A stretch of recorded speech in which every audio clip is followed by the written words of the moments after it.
नमस्कार प्यारे बच्चों, दिनांक है आज 28 अक्टूबर 2020। विषय संस्कृत।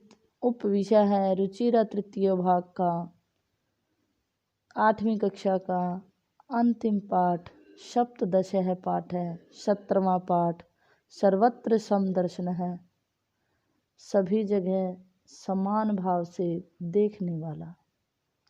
प्यारे बच्चों, प्रस्तुत जो पाठ है ये हमारी कृष्णदेवराय वेदव्यास द्वारा रचित महाभारत के भीष्म पर्व में श्री कृष्ण अर्जुन संवाद श्रीमद् भगवद गीता के नाम से प्रसिद्ध है।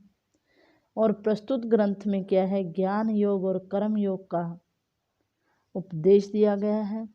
इस ग्रंथ में यही बताया गया है कि जो हमारा शरीर है वो क्या है, नश्वर है, और जो आत्मा है वो हमारी क्या है, अमर है। श्री कृष्ण ने अर्जुन को कर्म पर चलने की प्रेरणा दी है। प्रस्तुत जो पाठ है श्रीमद् भगवद गीता के दूसरे अध्याय 6, 12वें और 16वें अध्याय के श्लोकों के द्वारा संकलित है। और इस पाठ में समान भाव से सबको सब प्रकार से देखने की क्या है, प्रेरणा दी गई है। आओ अब इसको करते हैं। सबसे पहले हम संपूर्ण पाठ के 10 श्लोकों का सस्वर वाचन करेंगे। प्रथम श्लोक है, ये दूसरे अध्याय का 67वां श्लोक है। इंद्रियाणाम हि चरताम यन मनो अनुविधीयते तद अस्य हरति प्रज्ञाम वायुर्नाम इव अंबसी। दूसरा श्लोक है, उद्धरेत आत्मना आत्मानं न आत्मने अवसादेत आत्मैव हि आत्मनो बंधुः आत्मा एव रिपुर आत्मने। श्लोक नंबर 3 है, युक्त आहार विहारस्य युक्त चेष्टस्य कर्मसु युक्त स्वपन अवबोधस्य योगो भवति दुःखहा।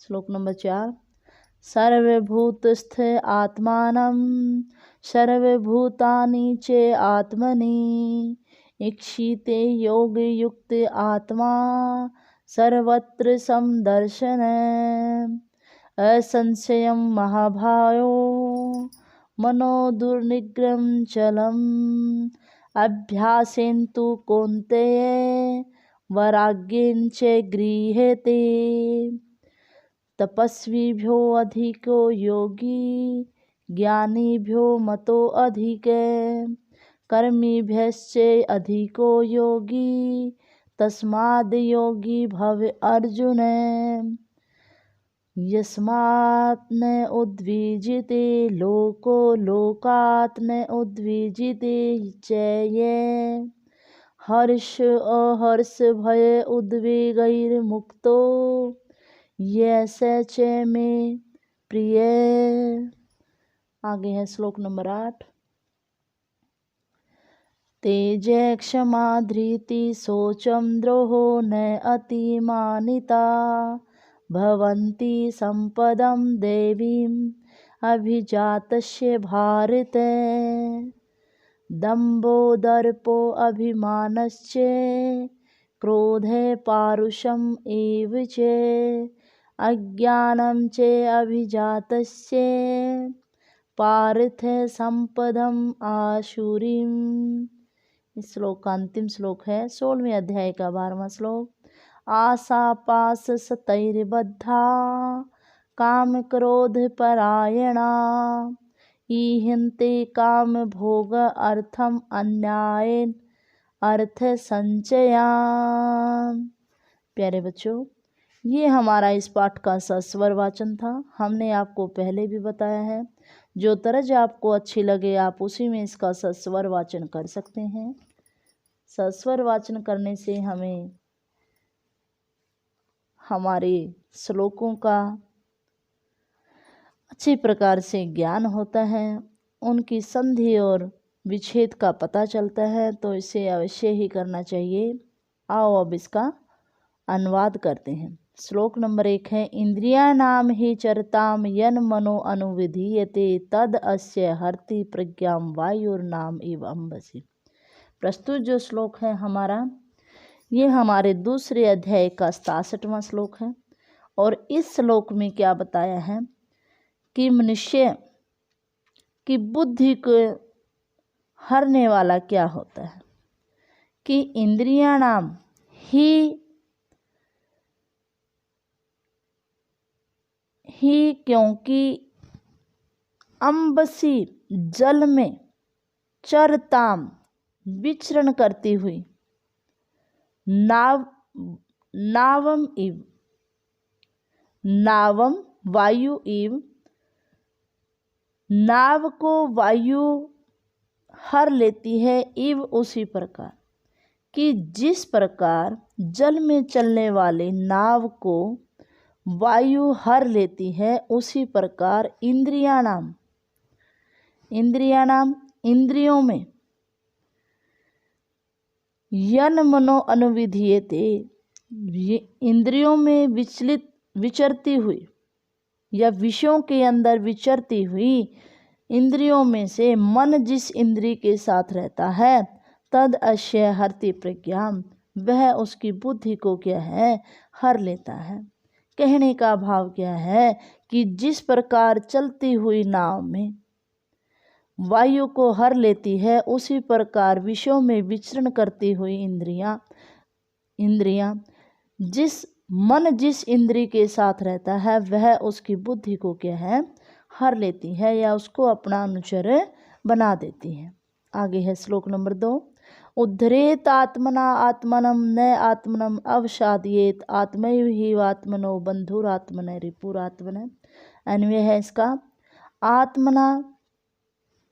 आत्मना आत्मानम उद्धरेत, कि आत्मा के द्वारा ही क्या है, उद्धार करे। आत्मनम न अवसादयेत, आत्मा को क्या है, आत्मा का अवसादित होता है पतन न होने दे। आत्मैव ही आत्मनो बंधु, आत्मा ही क्या है, आत्मा की क्या है, बंधु है, मित्र है। और आत्मा ही एव रिपुरात्मना, और आत्मा ही आत्मा की क्या है, शत्रु है। कहने का भाव क्या है कि मनुष्य को अपना उद्धार स्वयं करना चाहिए, स्वयं ही वह अपना पतन करने वाला है, स्वयं ही वह अपने कार्यों में श्रेष्ठता पाने वाला है। आगे है श्लोक नंबर 3, युक्त आहार विहार से युक्त चेष्टस्य कर्मसु युक्त स्वपन अबोध से योगो भवति दुखा।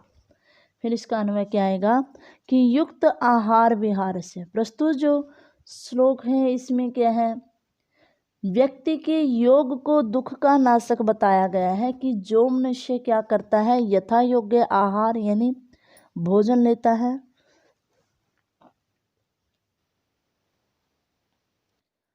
यथा योग्य भोजन लेता है, विहार से और युक्त ही क्या है, भ्रमण करता है, युक्त चेष्टस्य कर्मसु, और युक्त ही यानी यथा योग्य अपने कार्यों के प्रति चेष्टा करता है, युक्त स्वपन अबोध से, योग से ही क्या है, वो यथा योग्य सोने और जागने का योग्य भवति दुखा। हाँ, जो योग है वो क्या है, सभी दुखों का नाश करने वाला है। यानी कहने का भाव क्या है कि उचित समय पर आहार विहार, उचित समय पर कर्म करना, उचित समय पर जागना, उचित समय पर सोना ही क्या है, दुखों को अंत करने वाला सिद्ध होता है।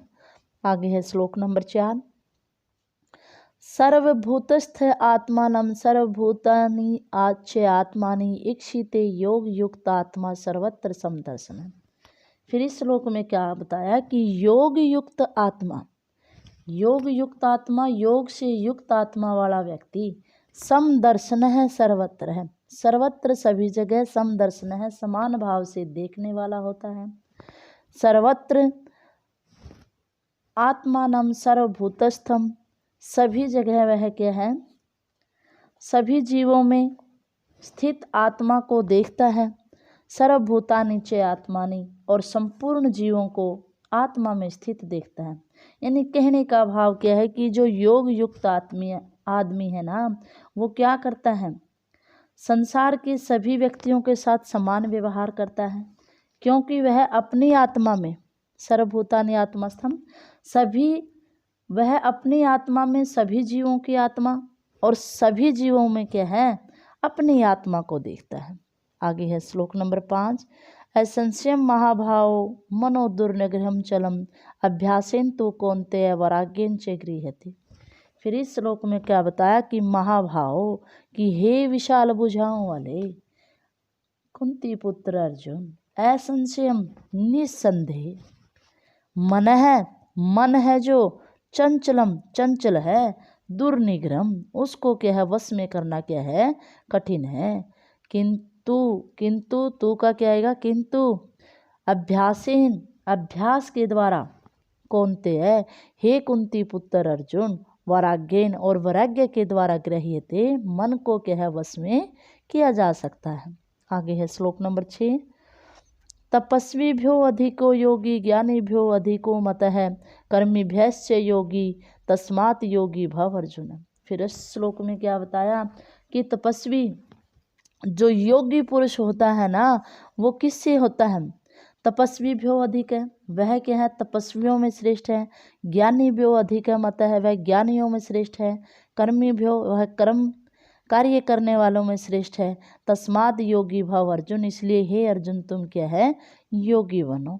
आगे श्लोक नंबर 7, यस्मान न द्वेजिते लोको हो, कि यस्मात जिस मनुष्य से कोई भी जीव न उद्वेजिते दुख को प्राप्त नहीं होता, उद्वेग को प्राप्त नहीं होता, यच लोकात न उद्वेजिते, और जो स्वयं भी किसी जीव को उद्वेग को प्राप्त नहीं होता, यह जो मनुष्य हर्ष अहर्ष यानी दुख भय और उद्वेगों से मुक्त होता है, सच में प्रिय, वही मनुष्य मुझे क्या है संसार में सबसे प्रिय है। इसमें भगवान श्री अर्जुन और श्री कृष्ण अर्जुन से कहते हैं कि जो मनुष्य किसी भी दुख में दुखी, किसी भी सुख में सुखी या ज़्यादा किसी भाव को महत्व नहीं देता, समान भाव से रहता है, वही मुझे क्या है प्रिय है।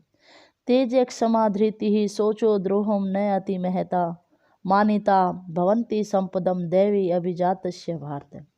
फिर इस श्लोक में क्या बताया कि तेज क्षमा धृति सोचम यानी बाहर की शुद्धि या पवित्रता, अद्रोह क्या है शत्रुता का भाव न होना, न अतिमानिता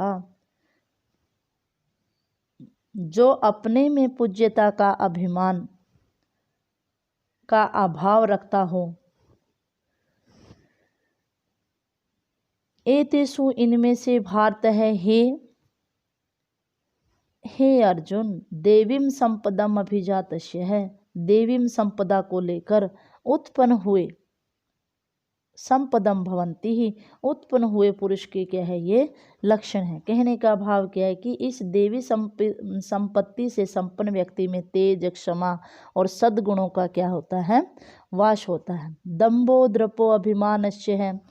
फिर इस श्लोक में क्या बताया कि हे पार्थ यानी पृथा पुत्र अर्जुन, दंभ है अहंकार, अभिमान घम क्रोध, पारुषम यानी कठोरता, अज्ञान अभिजातस्य है, और अज्ञान आदि जो आसुरी संपदा को लेकर उत्पन्न होते हुए व्यक्ति की क्या है ये लक्षण है। ऊपर वाले में क्या बताया था देवी संपदा को, और जो अहंकार है, घमंड है, क्रोध है, कठोरता है और अज्ञान है, ये सभी किसके हैं आसुरी यानी असुर व्यक्तियों के, बुरे व्यक्तियों के।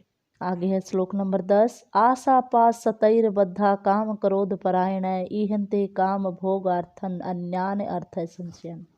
फिर इसमें क्या क्या बताया कि ते वे आशा पास सतैर यानी आशा रूपी सैकड़ों बंधनों में बंधे हुए, काम क्रोध परायणा मनुष्य काम क्रोध के वश में होकर काम आदि विषयों के लिए, भोगों के लिए, भोगार्थम भोगों के लिए, अन्यायन अर्थेन अन्यायपूर्वक अर्थेन संशयान यानी धन आदि पदार्थों का संग्रह करने की इच्छा करते हैं। यानी जो ऐसे आसुरी व्यक्ति होते हैं ना, फिर वो कैसे करते हैं। कहने का भाव क्या है कि संसारिक भोगों में फंसे हुए व्यक्ति अपनी इच्छाओं की पूर्ति के लिए अनैतिक उपायों का आश्रय लेकर के धन को इकट्ठा करते हैं। आशा है प्यारे बच्चों आपको ये समझ में आया होगा। आपका दिन शुभ रहे, स्वस्थ रहे। इस वीडियो को सब्सक्राइब कीजिए। धन्यवाद।